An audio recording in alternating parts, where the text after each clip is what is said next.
Hello, it is your friendly neighborhood Canadian, Mr. Reed, from the province of Alberta, and the small town that has many gas stations, all the same price.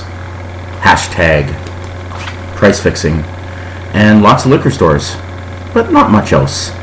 This is Reed, and why am I recording a video in Edmonton Oilers gear? Jordan Eberle?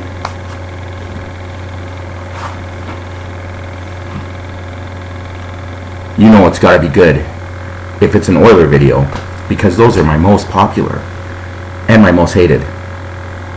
So, the Edmonton Oilers, after 4 years, finally pulled the trigger and amazingly fired their general manager, Peter Chiarelli. Oh my God. I couldn't believe it. Now listen, I was born and raised in Edmonton. I was a child of the 80s and the 90s.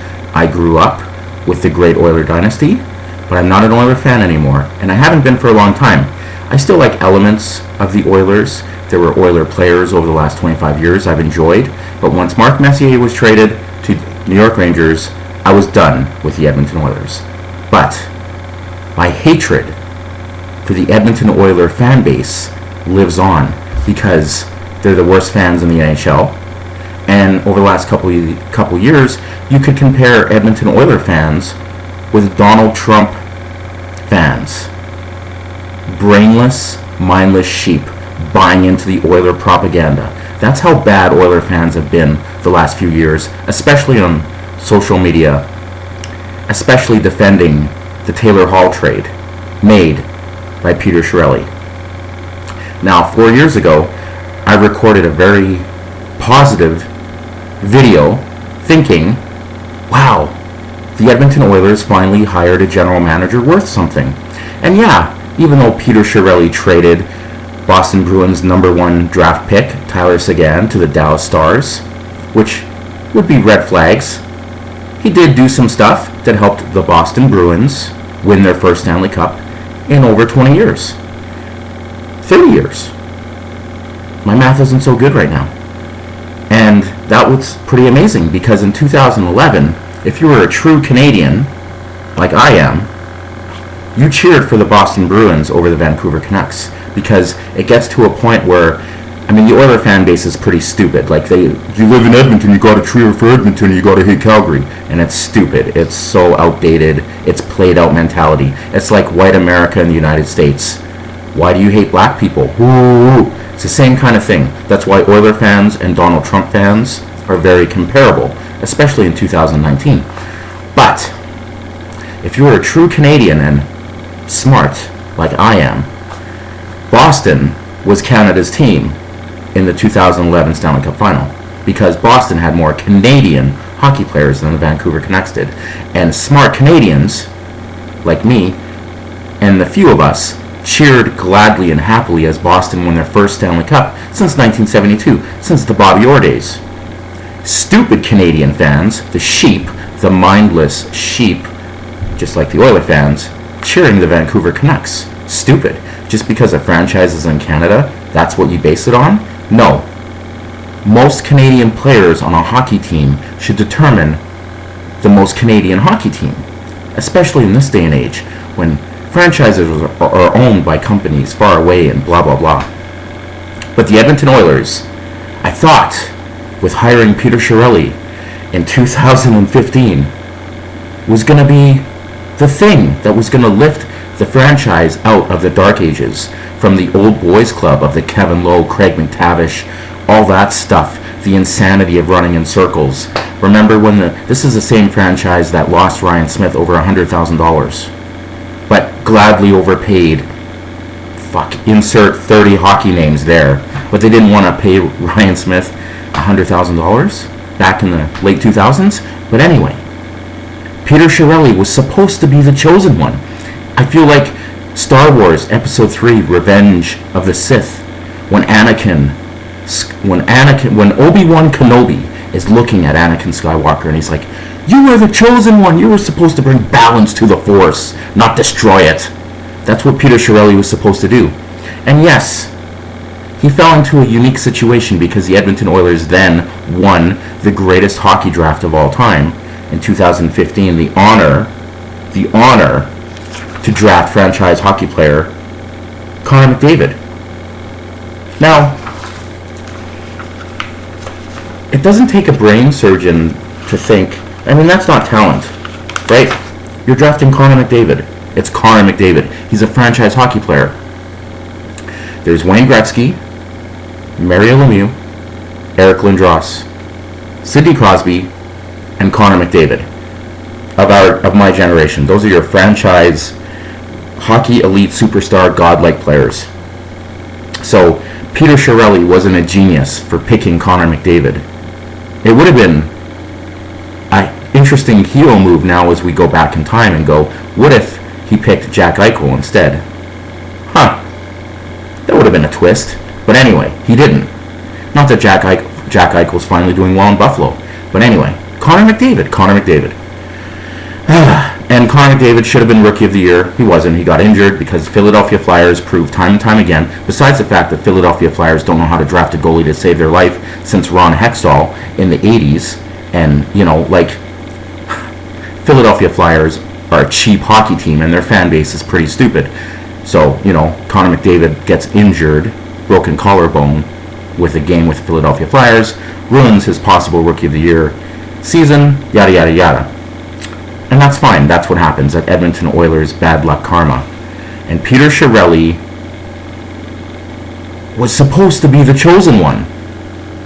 And I knew, I gave up on Peter Chiarelli early. And I was a supporter. I was a fan. I was hoping for good things. Because there's 25% of the Edmonton Oilers fan base that are amazing, great hockey people, smart, intelligent, and deserve a winning hockey team and a winning franchise. Those 25% are who I speak for, because 75% are too busy on Twitter talking about their trucks, talking about how oil and gas is coming back, and putting balls on your truck is a sign of masculinity. No. Those are the dumb Oiler fans. Those are the idiots that buy the propaganda fed to them by years, by 630 Ched, by the Oilers Nation, by all that propaganda, feeding you that Cam Talbot was the number one goalie when New York Ranger fans would tell you no, he wasn't, and he had a fluke season, like many goalies in the NHL have had fluke seasons. Roman Cechmanek, anybody, not to go back to the Philadelphia Flyers reference, but come on. So, I've been very public and vocal. Peter Chiarelli lost me when he traded Taylor Hall for Adam Larson. That was it. You trade Taylor Hall, your number one draft pick, your franchise player before Connor McDavid. Imagine an Edmonton Oilers lineup with Taylor Hall and Connor McDavid. Now, yes, Taylor Hall wins the Hart Trophy last year with the New Jersey Devils. He helps that team get to the playoffs. They have a fantastic season. He has a career season. And did I think he was going to win the Hart Trophy? No, I thought Nathan McKinnon was, but he won it. So Taylor Hall is in the record books as a Hart Trophy winner. Has Adam Larson even been nominated for a Norris Trophy? No. Is he ever going to be? Probably not. Taylor Hall for Adam Larson is one of the worst trades in hockey history. And for 2 years, Oilers sheep were defending it. They were fighting on Twitter, fighting the smart hockey fans, trying to buy into that bullshit. And it just isn't true, and it just isn't reality. And I'm about reality. You might not like it, but the truth is the truth, and that's just the way it is. Peter Chiarelli trading Taylor Hall for nothing was garbage.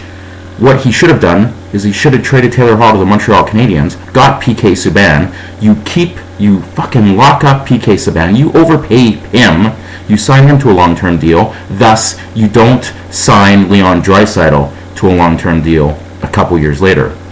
He hasn't even scored 30 goals yet. Okay, he'll probably score 30 goals this year, but come on, you overpaid for Leon Draisaitl. The Connor McDavid contract? It's Connor McDavid. He's an upper echelon hockey god-like player. If he was a wrestler, he would be Bret Hart. He's that good, right? So you pay Connor McDavid whatever he wants because he's worth it. I might hate the Oilers, but I'm smart. unlike most of the Oilers fan base. And Connor McDavid is the best player in the NHL. Now, he wasn't 2 years ago, he wasn't last year, and he wasn't 3 years ago. But now, I would say Connor McDavid is the best player in the NHL. Smart. So Peter Chiarelli finally gets fired. Jordan Eberle. He trades Jordan Eberle to the New York Islanders for Ryan Strome. Okay. And then you trade Ryan Strome to the New York Rangers for Ryan Spooner, and then you put Ryan Spooner on waivers a couple weeks ago. So essentially, you traded Jordan Eberle, who was also an Oilers number 1 draft pick, I think in 2009? 2008. 2008. So he trades another number 1 draft pick to the New York Islanders for nothing now. And the New York Islanders are like the 5th or 6th best team in the NHL right now. January 23rd, 2019. The New York Islanders, that lost their franchise player in John Tavares, is a way better hockey team than the Edmonton Oilers with Connor McDavid, the best player in the NHL. And the New York Islanders hired Lou, the New Jersey God. He was in Toronto Maple Leafs. They have a new head coach. They have the Rookie of the Year. And they're working as a team. And with Barry Trotz as their head coach right now, the New York Islanders have to be the surprise of the NHL season, because when you lose John Tavares, the franchise player, everyone wrote that team off. And look at the worst teams in the league right now: Ottawa, LA, Chicago, New Jersey. That's crazy. Peter Chiarelli. Oh. Now, people criticize the Milan Lucic deal. Okay, you overpaid, but you needed someone, and he's a gritty hockey player, and yeah, you overpaid him, but the Oilers needed that, and you can't predict the future, and when you sign players to 7-year deals when they're past their prime hockey years, you risk it. But the Edmonton Oilers have a history of signing bad hockey players and overpaying hockey players that didn't even have the credibility of Milan Lucic. So let's pump the hate brakes on Chiarelli for that, because the Oilers have a history of trading away good players and overpaying the wrong ones. I mean, Peter Chiarelli traded a first and a second round draft pick for Griffin Reinhart. Remember that? That didn't materialize into nothing. Crazy. So the Edmonton Oilers now are probably going to hire a new general manager. And apparently they have one of the Gretzky brothers. I thought it was Brent Gretzky. I'm like, the Tampa Bay Lightning hockey legend Brent Gretzky is the Edmonton Oilers interim general manager. And I'm like, Wayne Gretzky is the interim Oilers general manager? No, it's some other Gretzky I've never heard of. Keith? The Edmonton Oilers should hire Dean Lombardi, the master craftsman, the architect of the Los Angeles Kings franchise that won 2 Stanley Cups in the last decade. That is the guy who should be the Oilers general manager moving forward. I posted it on Twitter. That's who the Oilers should hire to replace Peter Chiarelli long term. You don't want an Oilers guy. You don't want someone who's part of that old boys club of the Edmonton Oilers mentality, because yeah, there is something in the water that's negating success for the Edmonton Oilers. And 2 fluke seasons since 2006 aren't enough. Like, the Oilers have missed the playoffs every year forever. The fluke Stanley Cup run in 2006, where Dwayne Rollison was nuclear hot, and then the 2016 playoff season, where Cam Talbot, a backup goalie, had a fluke season and wasn't a number 1 goalie. Has he backed it up yet? No. Smart again. Like, I don't get it. It's weird. There's something in the Oilers' drinking water in Edmonton that is preventing success. When you have Connor McDavid, when you had Jordan Eberle, you had Taylor Hall. Yeah, you drafted Nail Yakupov, and maybe that probably wasn't a good idea. You know, Darnell Nurse should be paying off, right? Ryan Nugent-Hopkins is paying off. It's just crazy. Oscar Klefbom. Anyway, I'm happy happy the Oilers finally fired Peter Chiarelli. That's the point of this video. I'm hoping the Oilers hire Dean Lombardi as their next general manager. That would be fantastic because he is the kind of guy that could, I think, turn the franchise around, because the Oilers aren't making the playoffs this year. I made that prediction a long time ago, and even though Ken Hitchcock, who's a legendary head coach and one of my favorite coaches, is currently the head coach, who knows? But the Oilers the last couple weeks were playing like a team that wanted their general manager fired, and they got their wish. So now they gotta do better. The 25% of Oilers fans that deserve success need this.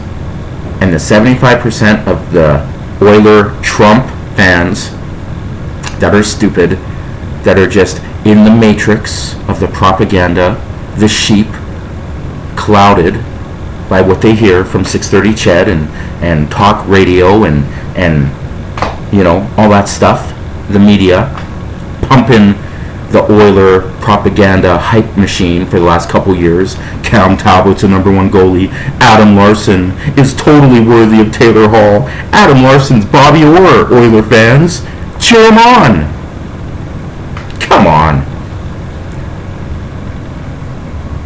I'm just happy it's done, and I'm hoping the Edmonton Oilers in 2019, January 23rd, can start turning the page and figuring out something. It's not going to be this season, but maybe in the off-season for the 2019-2020 season, the Edmonton Oilers can get their stuff together and maybe give Connor McDavid a team to build, to gel, because that's the other reason why I hate Oiler fans. Oiler fans all of a sudden think you only need one hockey player to win a Stanley Cup, when the smart Oiler fans, ex-Oiler fans, know Wayne Gretzky with the Oilers only won 4 cups. They probably should have won 6. They only won 4. It's a team effort. Wayne Gretzky only won the Conn Smythe Trophy for playoff MVP twice. The greatest hockey player of all time. Right? Mark Messier won the Conn Smythe Trophy one year. Ron Hextall, going back to Philadelphia Flyers and how they can't draft a goalie and can't figure that out, and why they'll never win a cup, because they traded Eric Lindros and Rod Brindamore and they're cursed forever for being stupid. And then the Oilers win a 5th Stanley Cup without Gretzky, with Mark Messier, my favorite hockey player, and Bill Ranford is a Conn Smythe Trophy winner. He shouldn't have been. It should have been Messier or Craig Simpson. Fight me. I don't care. Bill Ranford is also overrated. Sorry, Dave Cote. It's just the way it is, right? Like, it's a team. Edmonton Oilers, figure it out. Connor McDavid can't win a Stanley Cup by himself. He needs help. The Edmonton Oilers need a goalie. They need a legit scoring defenseman and a decent defenseman. Not Adam Larson. It never was Adam Larson. And the Taylor Hall trade was garbage. Forever. Forever. Since June of 2016, that trade sucked. And it's funny now, because now we can really make fun of the stupid Oiler fans, the Trump Oiler fans who don't get it. Now they get it. That was a dumb trade. Oh, it's too easy. Jordan Eberle traded for nothing. Cam Talbot, not a #1 goalie, but you pinned your hopes on a fluke season like the Philadelphia Flyers every year with whatever goalie they decide is going to do it this year. I should just do a video about the Philadelphia Flyers and their history and bad luck and karma. That could be a good one. But anyway, I'm happy the Oilers fired Peter Chiarelli. I'm shocked. I figured he would be the chosen one and bring balance to the force. He didn't. And I knew it once he traded Taylor Hall for nothing. Not fair market value. Not a leading defenseman. Look at what Ottawa traded Erik Karlsson for to the San Jose Sharks. Boom! That's why I'm smarter than most of the Oiler fans out there, and it's all too easy. Anyway, hello, Bruce, if you ever watch this video. My friend Catlin, Colorado isn't winning the Stanley Cup, and you need to be less lazy and more social. Jimmy, if you ever watch this video, codename Jimmy, not my New York Ranger homie Jimmy, but Jimmy Austin with the Jufro. Hello, maybe you'll watch this. AAA Ron, I know you watch my videos. And London River, you might watch this video one day. Love you, thank you, pretty lady. Subscribe, like, tell a friend, bring the hate. Oilers fire Peter Chiarelli. Finally, maybe you can build a team around Connor McDavid. Maybe try and get Taylor Hall back. I know, that'll never happen. But imagine an Oiler lineup with Connor McDavid and Taylor Hall since... Whew. Maybe they'd look like the Colorado Avalanche. Anyway, thanks, cheers.